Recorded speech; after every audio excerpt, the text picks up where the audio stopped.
Generally speaking, trophy rarity doesn't mean anything to me. It's not a motivator to complete the game, purely because there are so many reasons that trophies can be rare. It can be due to the difficulty of the game, the popularity of the game, the grind of the game, or even just if the game works. You can guarantee if there's something broken or unobtainable about a platinum, trophy hunters aren't going to put in the effort to get to the end, because what's the point? There are also some games out there that you would assume would have ultra rare platinums due to their reputation, but they don't. A perfect example of this is the Soulsborne series. These games are portrayed to be incredibly difficult, incredibly punishing, and incredibly grindy. But they have such a dedicated fan base that the platinum rarity is a lot higher than you would expect. And then on the flip side, there are games like The Escapist. This is a relatively short and a relatively easy game, so you would assume it would have quite a common platinum. But no, it's ultra rare.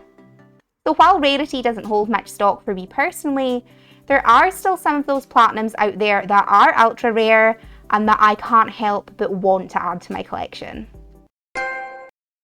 Hello trophy hunters and welcome back to the channel. Tanya here, and today we're going to be talking about the 5 ultra rare platinums that I would love to add to my collection. Now this list is in no particular order, so let's jump straight in.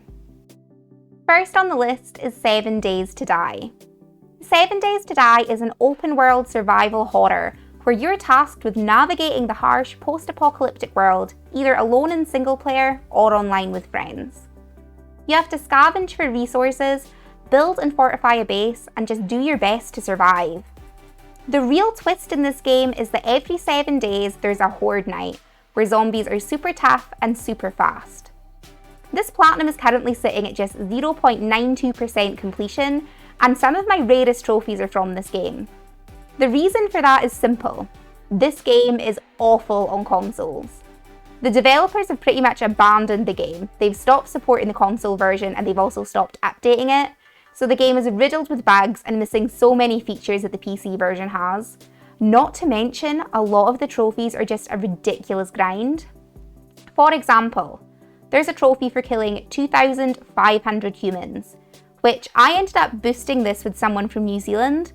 So I would go to sleep and I would leave myself in their game with my controller off, and then they would just kill me all night. And then when I woke up, we would swap over. This took days of rubber banding controllers, and I can't even imagine how long it would take doing it legit.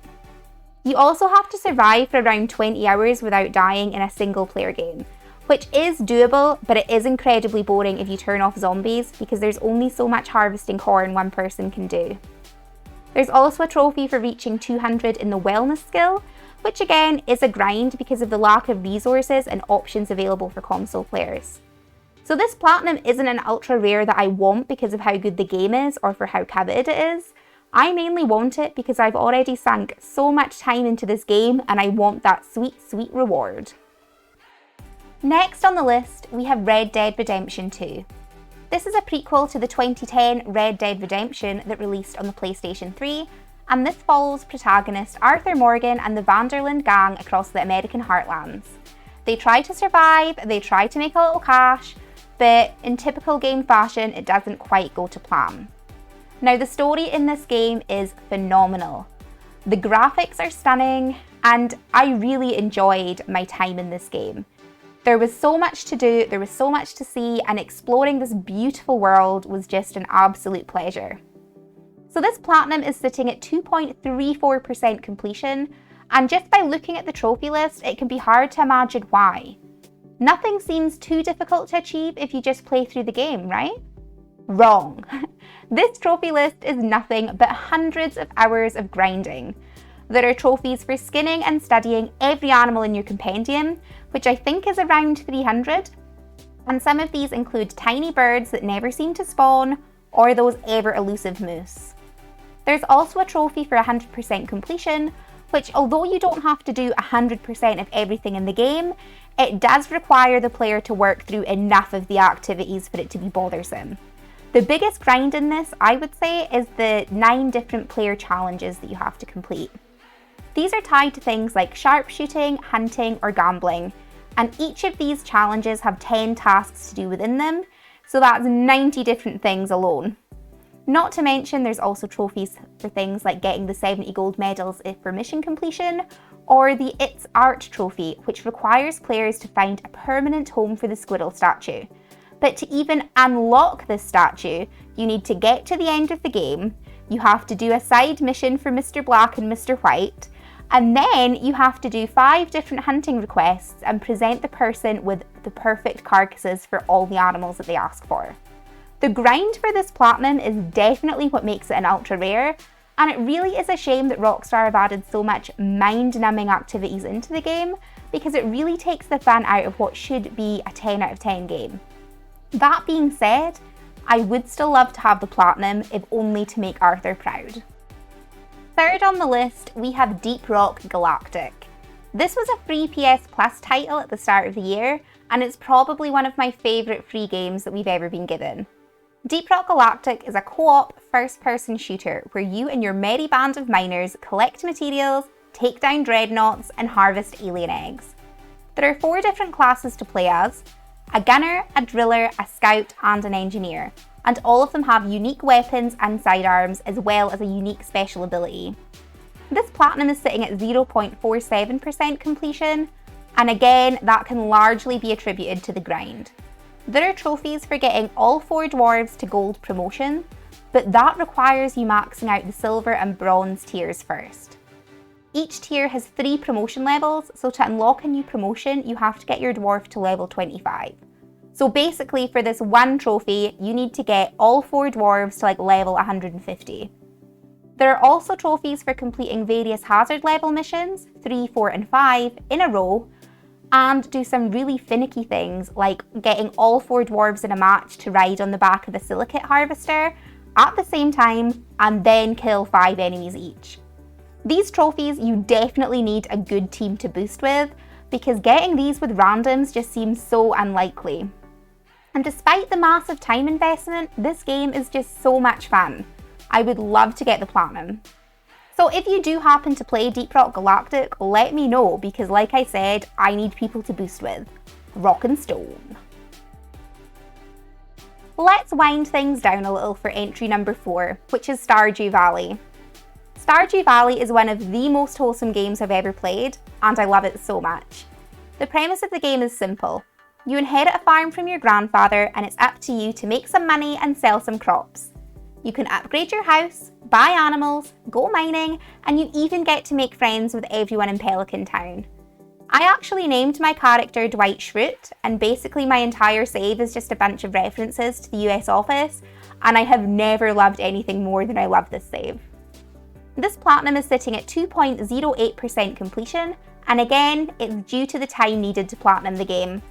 You have to do 2 different playthroughs, one where you complete the community centre by finding all the required collectibles, and one where you give all your money to the evil Joja Corporation. You also have to complete all levels of the mine and of the skull caverns, complete your museum collection, and find every star drop. There's also a trophy called Vector's Challenge, which requires players to beat the twin-stick shooter Journey to the Prairie King without dying. Now this trophy was an absolute nightmare to achieve, because this minigame goes against everything nice and relaxing about Stardew Valley. This game is so heavily luck-based and also so stressful in the later levels. I am not gonna lie, I cheesed this trophy. Last year a patch came out, I can't remember what patch it was, but it made it possible to quit out of the game after you completed a level and then load back into it at the same spot. So I would just win a level, save my game, and then go and do the next one. Possibly a little bit cheaty, but I'm okay with it. While these trophies are incredibly time intensive, the game is an absolute delight to play, and I can't wait for the day that the Stardew Valley Platinum is mine. Finally, we have Kingdom Come Deliverance. Kingdom Come Deliverance is one of the most realistic RPGs out there. You play as Henry, the son of a blacksmith. There's nothing special about you, yet after your village is invaded and your parents are killed, you find yourself flung into the firing line to join the fight for the freedom of Bohemia. This is such a refreshing take on an RPG, because you're not a hero, you're not good at everything.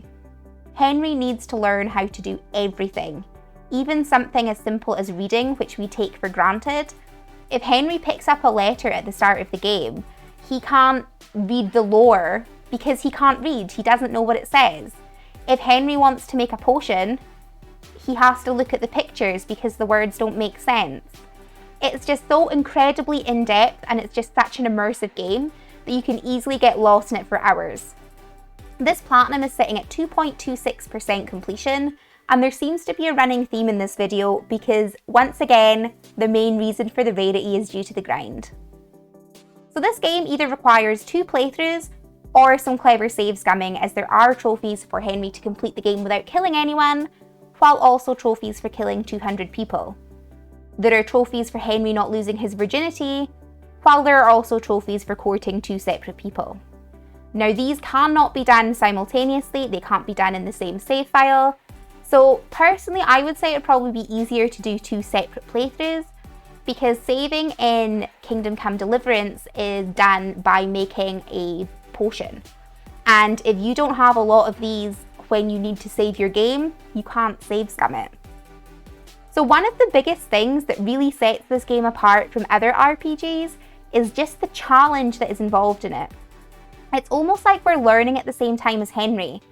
So as he learns new skills and he improves, we also improve as players.